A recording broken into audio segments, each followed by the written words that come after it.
15,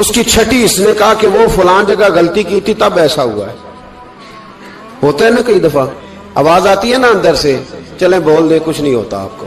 اللہ جانتا ہے یہاں کوئی کچھ نہیں کہے گا آپ کو, اور ہماری تو ویڈیو بھی نہیں گھومتی, یعنی خبر بھی نہیں ہو کہ کس نے ہاں کر دی کس نے نہ کر دی.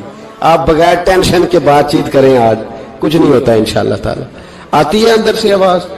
میں آپ سے اس لیے ان چیزوں کی تصدیق کراتا ہوں کہ باقیوں کو بھی آتی ہے کہ نہیں, اس لیے تصدیق. کبھی کوئی کسی جگہ انسان پریشان ہوتا ہے تو محسوس کرتا ہے کہ وہاں مجھ سے ہوتا ہے نا جی, جس کو یہ نصیب ہو جائے بڑا خوش نصیب آدمی ہے. حضرت مولا علی فرماتے ہیں اگر تجھے دنیا میں سزا مل گئی تو بچ گیا ہے, سمجھ پھر اللہ کرم کرے گا, آخرت میں سزا نہیں دے گا. اور یہ یاد رکھ لے, وما اصابکم من مصیبت فبما کسبت ایدیکم ویعفو عن کثیر. اللہ فرماتا ہے دنیا میں تجھے جو بھی تکلیف پہنچتی ہے وہ تیرے ہاتھوں کے کرتوتوں کی وجہ سے پہنچتی. ویعفو عن کثیر, فرمایا کثیر گناہ تو میں ویسے ہی معاف کر دیتا ہوں. یہ جو تیری زندگی میں دکھ ہے نا, یہ بھی میری قلیل سزائیں ہیں. یہ کثیر پر سزا, یہ قلیل ہے قلیل. یہ جو تمہاری زندگی میں تکلیف ہیں, انسان کو سزا ملتی. حضرت فضیل بن عیاض رحمت اللہ تعالی علیہ گھوڑے پہ بیٹھے تھے, گھوڑا شرارت کرنے لگ گیا, اچھلنے لگ گیا, کودنے لگ گیا. تو حضرت فضیل بن عیاض نیچے اترے, ایک کونے میں جا کے نماز کی نیت مانگ لی, 2 رکعت نماز پڑھی, پھر دیر تک استغفار پڑھتے رہے, روتے رہے, دعا کرتے رہے. واپس آئے,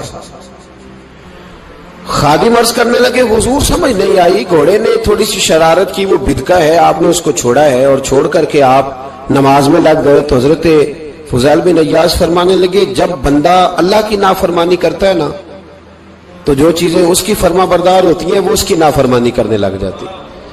تو مجھے محسوس ہوا تھا کہ میں نے کہیں اللہ کی نافرمانی کی ہے, اس لیے ایسا ہوا ہے کہ میرے گھوڑے نے میری, تو میں توبہ کرنے لگا ہوں. اور اب دیکھتا ہوں بیٹھ کے بھلا کیا ہوتا ہے. میں نے سچی توبہ, حالانکہ مجھے یاد نہیں کہ میں کہاں بولا, پر کھری اور سچی توبہ کی. دوبارہ گھوڑے پہ بیٹھے تو گھوڑا بالکل صحیح ہو کے ساتھ چلنے لگ گیا. میرے بھائی جب یہ تنبیہ ہے اللہ کی طرف سے, یہ متنبہ کیا جاتا ہے کہ تو بعد آ جا. بہت ساری جگہوں پہ انسان کو وقتی طور پر اگر سزا مل جائے, نبی پاک علیہ السلام کی خدمت میں ایک صحابی آئے, بات مضبوط کر دوں, واقعہ سنایا ہے نا تو کچھ لوگ سمجھتے ہیں کہ یہ واقعہ ہے, تو میں ایک حدیث پاک امام بہقی کی لکھی ہوئی عرض کرتا ہوں. نبی پاک علیہ السلام کے ایک صحابی آئے اور ان کا سر پھٹا ہوا تھا,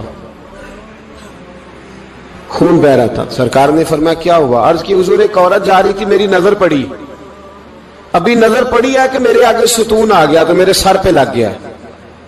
نبی پاک صلی اللہ علیہ وسلم نے فرمایا تیرے لیے خوشخبری ہے, اگر دنیا میں تیری غلطی کی تجھے سزا ملی ہے تو پھر رب تجھے قیامت میں سزا نہیں دے گا.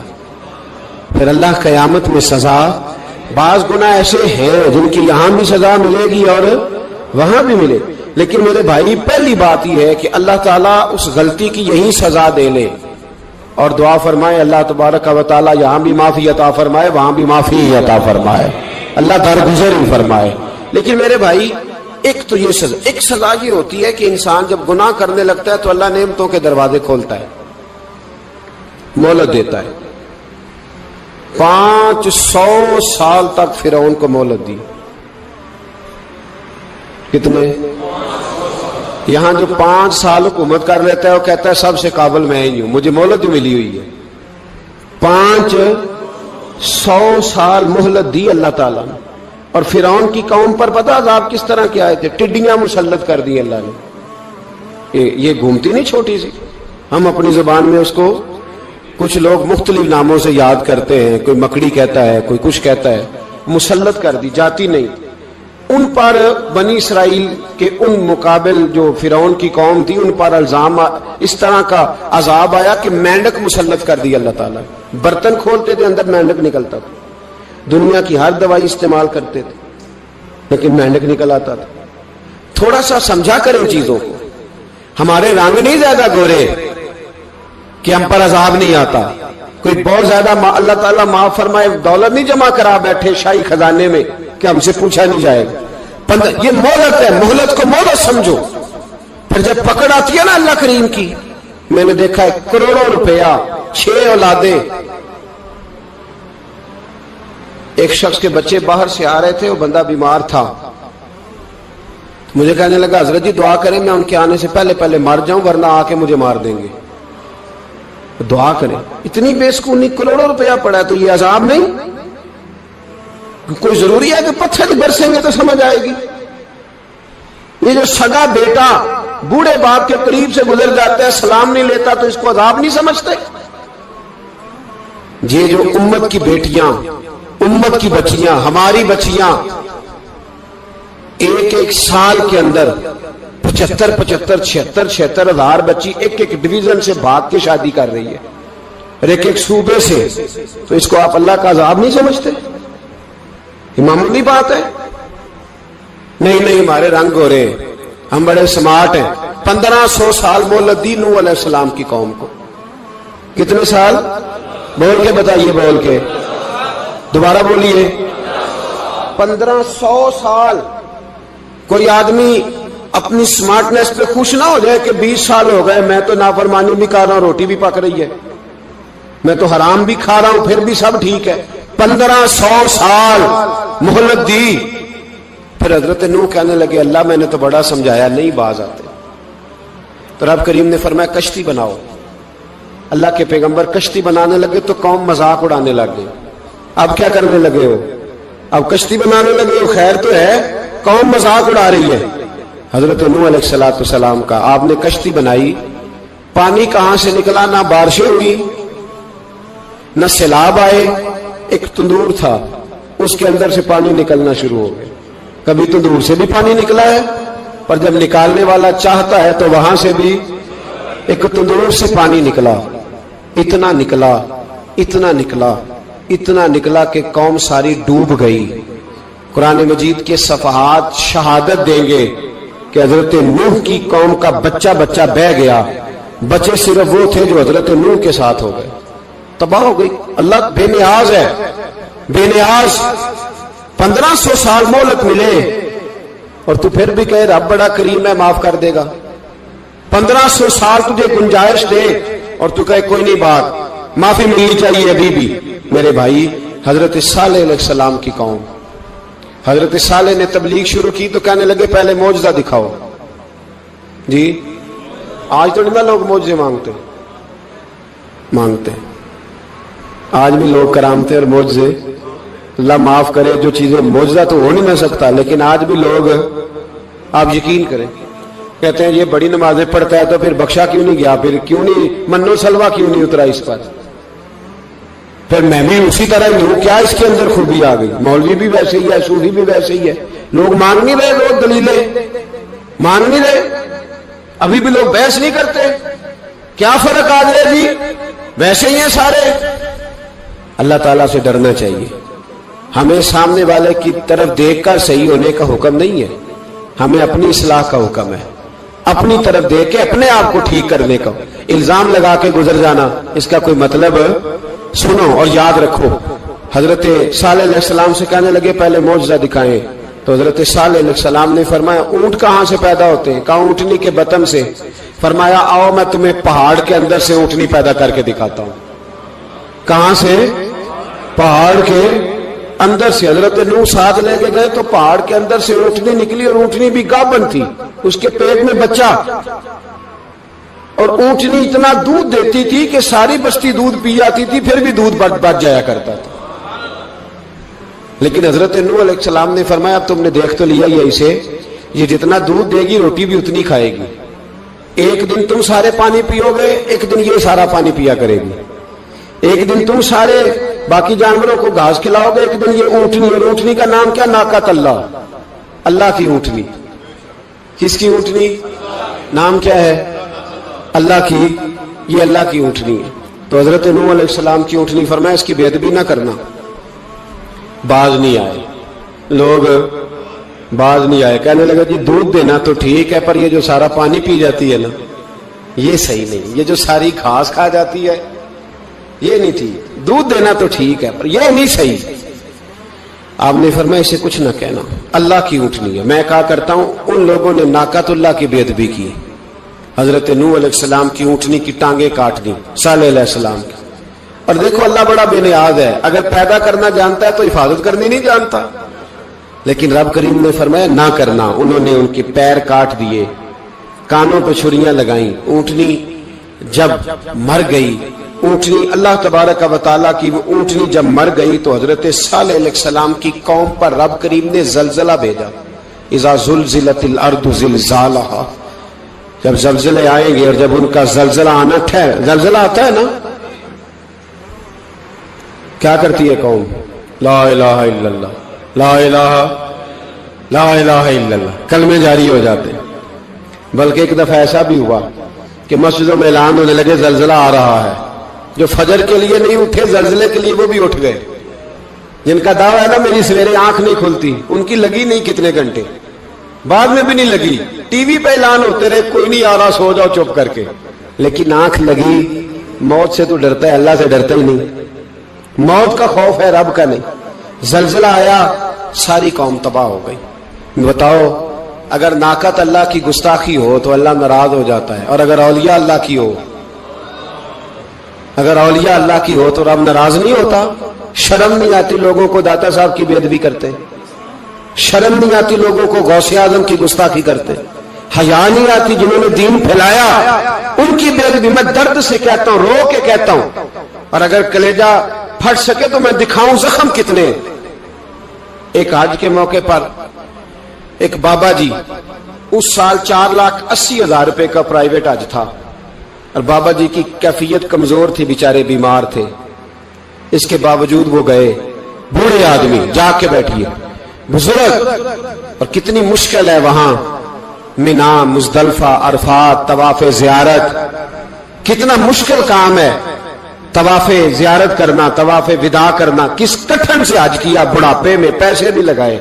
اور جب وہ روضہ رسول پہ گئے صلی اللہ، اور انہوں نے جا کے نبی پاک صلی اللہ علیہ وسلم کے روزے کی طرف منہ کر کے